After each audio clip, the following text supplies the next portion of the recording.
her candidacy did remind me that I need to immigrate to India so I can demand they start taking down parts of their history. Well, you are a good. What's with the worshiping? What's with the worshiping of the cows? They're all starving over there, and they're worshiping cows. Do you know they have a rat temple where they worship rats? Hey, baby cakes, why don't you go back to your own country and reconsider that history? I am descended from Union soldiers. It's my history. This is my country, lady. I'm not an American Indian, and I don't like them taking down all the monuments.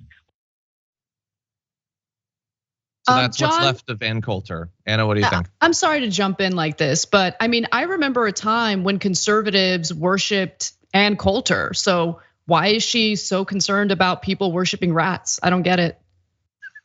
It's a good point. I think we should look into that. Yeah, I don't love having her back on the show. I love, by the way, that she has become such a fringe figure, replaced by new generations of truly horrible people. But it's a reminder of what is, at least already in some circles, considered perfectly acceptable things to say about Nikki Haley, former governor. And I don't think I need to point this out, person who was born in America and is thus as American as Ann Coulter, that she should go back to her country and deal with the long litany of cultural aspects of India that Ann Coulter has many, many thoughts about. That entire thing is just disgusting. That was one tiny section taken out of a longer rant that's gross from top to bottom. But we point this out because right now it's Ann Coulter saying it. It's going to be Donald Trump saying it soon. And once he does, millions of red hat wearers are gonna be echoing all the worst things he comes up with. Can I also just say to Nikki Haley, who is clearly watching this right now, she actually she watches. She's a fan of the show. Every day. Tier 2 member. Yeah. She's gone to some pretty extreme lengths to dispose of any indication of her Indian heritage.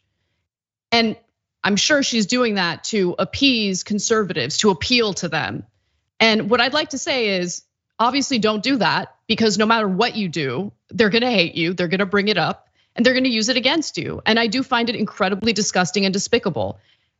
You don't allow hateful people to take control of the narrative or to bully you into shedding what your identity is and what your heritage is, okay? So I hate the fact that she pandered to them.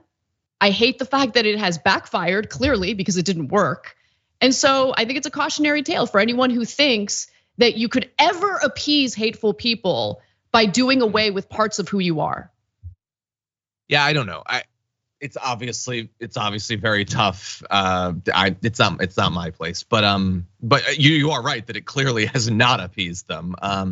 You get put in incredibly difficult positions in politics, especially if you are trying to appeal to Republicans. I wouldn't wish that on my worst enemy, the choices that you have to make. But the end result is absolutely gross. I'll remind you, by the way, that Donald Trump, how did he become like a prominent figure in American politics in the last 15 years? It was by claiming that Obama was a Kenyan-born Muslim. And that was years of totally accepted stuff on the right. And so okay, so let me jump in on that. Let me jump in on that, because that's another perfect example. Remember, they kept saying that he's Kenyan, and Obama caved to Donald Trump and released his birth certificate. Why would you follow what their orders are? It didn't change anything. That's true. It didn't change anything. Ignore them and crush them. Okay, be strong. I think that's the point that I'm trying to make here. So I understand. Yeah. Well, and she isn't. Her strategy is to not crush him, and it's gonna get disgusting. By the way, we're not gonna focus on this. I just want to bring this up because it's gonna be racist, but also it's definitely gonna be misogynistic. Here's the opening salvo in this. Marjorie Greene, by the way, most of this tweet, if we could bring up this last graphic, is disagreements on policy. They might be exaggerated or whatever, saying that she's weak on the border, doesn't want a wall. I believe she'd be perfectly happy to have a wall. But at least most of what Marjorie Greene is criticizing her for in this tweet, if we could bring this up, is gonna, we don't have this. Okay, anyway, is about immigration or whatever, fine. But then she ends with, if we wanted a Bush in heels, Republicans would vote for Liz Cheney.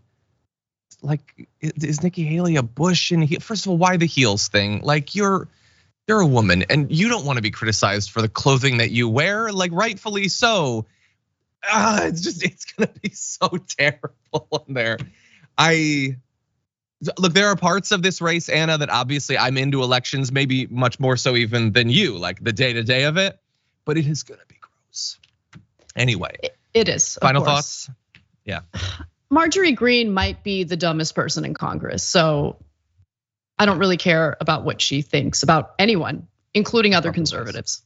That's wise.